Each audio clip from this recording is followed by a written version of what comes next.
Iraani režiim on jõudnud plahvatusohtliku faasi ja see, mis praegu toimub, läheb palju kaugemale välisest vastasseisust. Kriisi keskpunkt asub Teheranis. Esmaspäeval, 6. aprillil 2026 näib president Massoud Pezeshkian olevat nurka surutud just selle struktuuri poolt, mis toetab Islamivabariiki. Samal ajal, kui revolutsiooniline kaardivägi suurendab kontrolli ja karmistab sõjakulgu. Kaardiväe luurejuhi surm, mille Iraani riigimeedia täna teatas, tugevdab kokkuvarisemise tunnet kõrgeimas juhtkonnas ja avatud võitluse muljet režiimi juhtimise pärast. Lihtsalt öeldes juhtus järgmist. Presidendiga seotud poliitiline tiib püüdis leida läbiräägitud lahendust, kuid põrkas kokku sõjalise ja ideoloogilise tiiva raevuga. Kes selles vastasseisus on? Ühel pool on Pezeshkian ja teised läbirääkimistel altimad tegelased, nagu Mohammed. Teisel pool on revolutsiooniline kaardivägi, mis ei tegutse enam abijõuna, vaid on nüüd tegelikuks sõjalise, luure ja sisejulgeoleku võimu keskuseks. Reuters näitas, et Pezeshkiani lubadus ohjeldada rünnakuid Pärsia lahe riikide vastu tekitas radikaalsetes ringkondades kohese reaktsiooni, sundides presidenti alandaval moel taganema. See vastab ka küsimusele, kuidas. Lõhe avaldub otsustes, toonis ja narratiivi kontrollis. Kaardivägi hakkas osalema kõigis režiimi tähtsates otsustes, isegi pärast seda, kui nad kaotasid hiljutistes rünnakutes komandöre. Struktuur loodi selleks, et pommitamise all ellu jääda.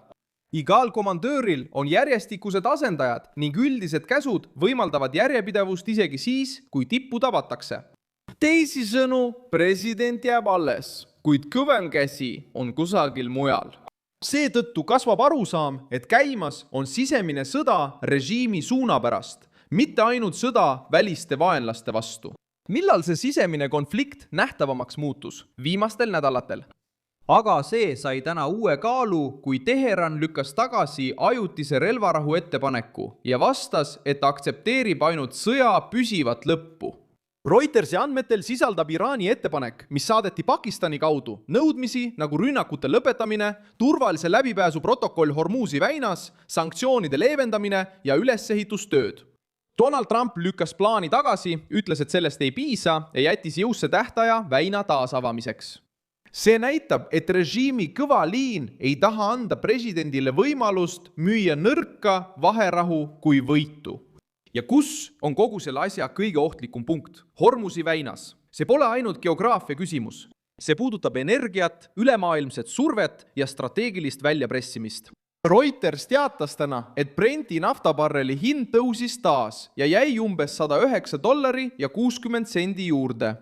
See tähendab, et Iraani režiim kasutab Hormuzi väina hoovana, sest teab, et selle marsruudi mõjutamine ei avalda survet ainult Washingtonile. See avaldab survet kogu maailma turule, valitsustele ja külvab majanduslikku hirmu palju kaugemale kui Lähis-Ida. Selle sisemise lõhe põhjus on lihtne. Revolutsiooni kaardivägi mõistab, et praegu läbirääkimiste pidamine võib tähendada võimu, raha, piirkondlikku mõju ja kontrolli kaotamist režiimi tuleviku üle. Reuters ise näitas, et alates sõja algusest on kaardiväelased võtnud riigi juhtimises veelgi suurema rolli. Siin ei nähta läbirääkimisi kui rahu, vaid kui taganemist. Tänavatel püüab režiim müüa teistsugust kuvandit. Pezeshkin ja teised võimuesindajad on viimastel päevadel Teheranis avalikult esinenud, et näidata kindlameelsust ja öelda sõnadeta, et süsteem püsib endiselt. Aga see normaalsuse teater ütleb palju surve suuruse kohta. Kui võim peab tänavale tulema, et tõestada, et ta on endiselt võimul, siis tähendab see, et ta tunneb maa värisemist jalge all. Ka Reuters ise kirjeldas neid esinemisi kui osa strateegiast näidata, et Islamivabariiki pole rünnakutega murdunud, isegi kui uus kõrgem juht on avalikkuse eest eemal ja läbirääkimised on ummikus.